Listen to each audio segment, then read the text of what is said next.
In this lesson, we're going to look at the list method copy.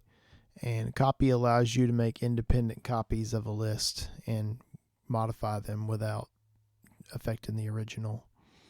So if we have list 1 equals 1, 2, 3, 4, and we do list 2 equals list 1 dot copy,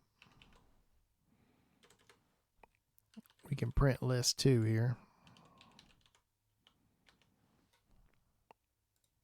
And you see we get 1, 2, 3, 4. So it's made a copy of that. Now if I say list 2 dot append, and then I append a 5 on the end of that,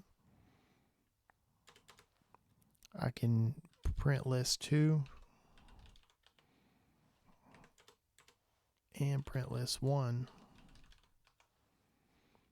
And this time you'll see that it's 1, 2, 3, 4, 5, and the list 1 comes back as 1, 2, 3, 4. So list 2 was changed, list 1 was not changed.